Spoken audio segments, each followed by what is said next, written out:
बगुला भगत की कहानी। मित्रों, हर व्यक्ति एक दूसरे से कहावत में कहा करता है कि तुम बहुत बड़े बगुला भगत हो, लेकिन बगुला भगत के बारे में आज तक हम लोगों ने, आप लोगों ने ना तो सही ढंग से सुना होगा और ना ही देखा होगा कि बगुला भगत आखिर ये बात क्या है कि बगुला भगत क्यों कहा जाता है। मित्रों, आज हम आपको बताएंगे कि बगुला भगत कैसा था और कैसा उसका नेचर था। मित्रों, कहानी बहुत ही शिक्षाप्रद एवं सीख दे करके जाने वाली कहानी है।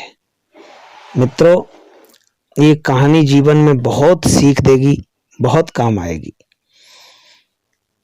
तो कहानी शुरू करने से पहले हम एक रिक्वेस्ट करना चाहेंगे।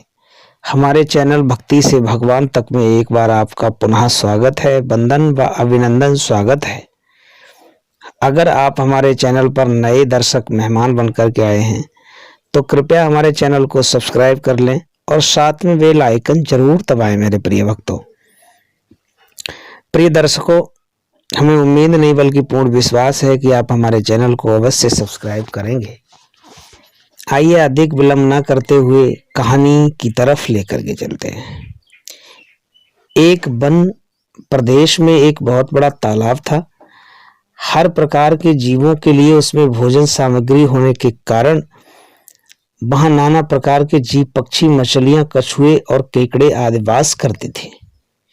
पास में ही बगुला रहता था, जिसे परिश्रम करना बिल्कुल अच्छा नहीं लगता। मेरे प्रिय भक्तों, उस बगुला ये सोचता कि हमें मेहनत बिना करे हुए भोजन प्राप्त हो जाए। उसकी आंखें भी कुछ कमजोर थीं। मछलियां पकड़ने के लिए तो मेहनत करनी पड़ती है जो उसे खलती थी, इसलिए आलस्य के मारे वह प्राय भूखा ही रहता। मेरे प्रिय भक्तों, आलस बहुत बुरी बलाएं होती है। एक टांग पर खड़े यही सोचता रहता कि क्या उपाय किया जाए कि बिना हाथ पैर हिलाए रोज भोजन मिलता रहे। एक दिन उसे एक उपाय सूझा तो वह उसे आजमाने बैठ गया। बगुला तालाब के किनारे खड़ा हो गया और आंसू बहाने लगा। एक केकड़े ने उसे आंसू बहाते देखा तो वह उसके निकट आया और पूछने लगा, मामा, क्या बात है? भोजन के लिए मछलियों का शिकार करने की बजाय खड़े आंसू बहा रहे हो, इसका क्या कारण है? बगुले ने जोर की हिचकी ली और भर्राए गले से बोला, बेटे, बहुत कर लिया मछलियों का शिकार, अब मैं ये पाप कार्य और नहीं करूंगा। मेरी आत्मा जाग उठी है, इसलिए मैं निकट आई मछलियों को भी नहीं पकड़ रहा हूं। तुम तो देख ही रहे हो। केकड़ा बोला, मामा, शिकार नहीं करोगे, कुछ खाओगे नहीं तो मर जाओगे। बगुले ने एक और हिचकी ली, ऐसे जीवन का नष्ट होना ही अच्छा है बेटा। वैसे भी हम सबको जल्दी मरना है। मुझे ज्ञात हुआ है कि शीघ्र ही यहाँ 12 वर्ष का लंबा सूखा पड़ने वाला है। बगुले ने केकड़े को बताया कि यह बात उसे एक त्रिकालदर्शी महात्मा ने बताई है, जिसकी भविष्यवाणी कभी गलत नहीं होती। केकड़े ने जाकर सबको बताया कि कैसे बगुले ने बलिदान व भक्ति का मार्ग अपना लिया है। खुश हो गया। केकड़े ने सबको बता दिया कि अब बगुला आज के अलावा किसी को नहीं मारेगा, ना ही खाएगा।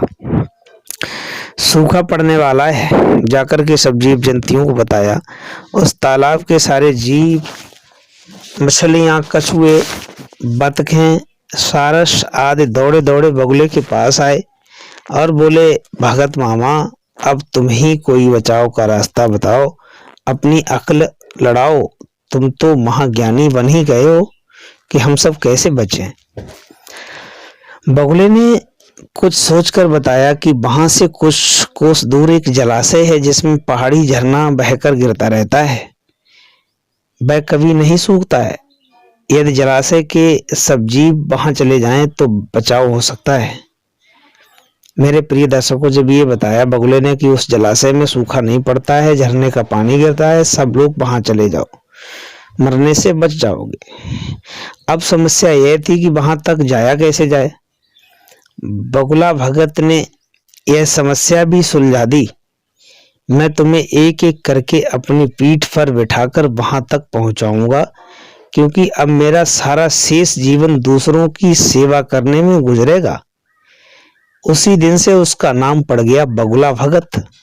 मित्रों, सब उससे बगुला भगत कहने लगे। बोले, बगुले के हृदय में बहुत बड़ी ज्ञान की बातें हैं और अब वो किसी को मारेगा नहीं। सभी जीवों ने गदगद होकर बगुला भगत जी की जय जय के नारे लगाए। अब बगुला भगत के 12 हो गई। वह रोज एक जीव को अपनी पीठ पर बिठाकर ले जाता और कुछ दूर ले जाकर एक चट्टान के पास जाकर उसे उस पर पटक कर मार डालता और खा जाता। कभी मूड हुआ तो भगत जी 2 फेरे भी लगा लेते हैं और 2 जीवों को चट कर जाते हैं। तालाब में जानवरों की संख्या घटने लगी। चट्टान के पास मरे जीवों की हड्डियों का ढेर बढ़ने लगा। मित्रों देखिए, और भगत जी की सेहत बनने लगी। रोज खाते हैं, 1 या 2 जीव को खा जाते हैं।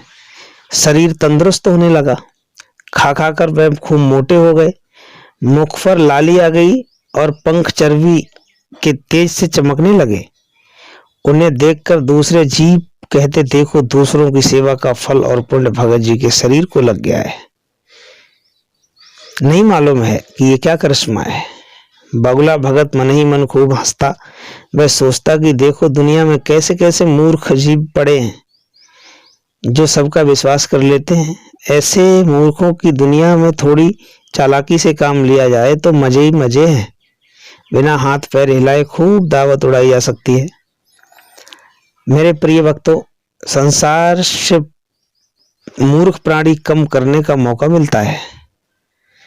बैठे बिठाए पेट भरने का जुगाड़ हो जाए तो सोचने का बहुत समय मिल जाता है। बहुत दिन यही क्रम चला।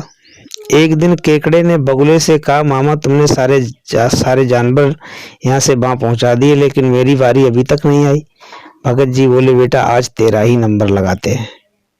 आज मेरी पीठ पर बैठ जा, बैठ तुझे ले चलते हैं। केकड़ा खुश होकर बगुले की पीठ पर बैठ गया।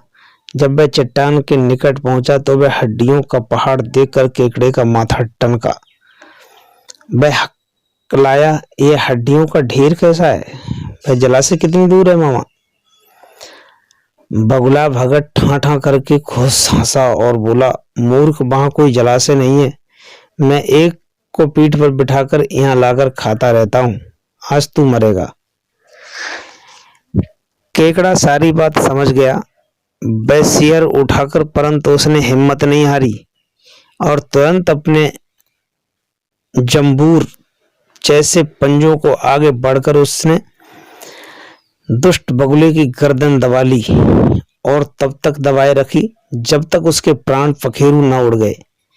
फिर केकड़ा बगुला भगत का सिर काट लेकर तालाब पर पहुंचा और सारे जीवों को सच्चाई बता दी कि कैसे दुष्ट बगुला उन्हें धोखा देता है।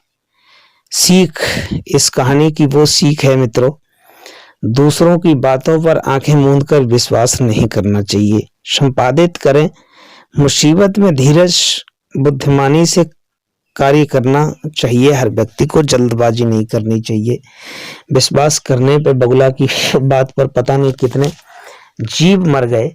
तो इस तरह से हर इंसान को जीवन में सोचना और समझना चाहिए, तब दूसरे की बात को मानना चाहिए। मित्रों, कहानी अच्छी लगी हो तो चैनल को सब्सक्राइब कर लें, बेल आइकन को दबा लें, शेयर कर दें, लाइक कर दें और कमेंट जरूर करें। मित्रों धन्यवाद।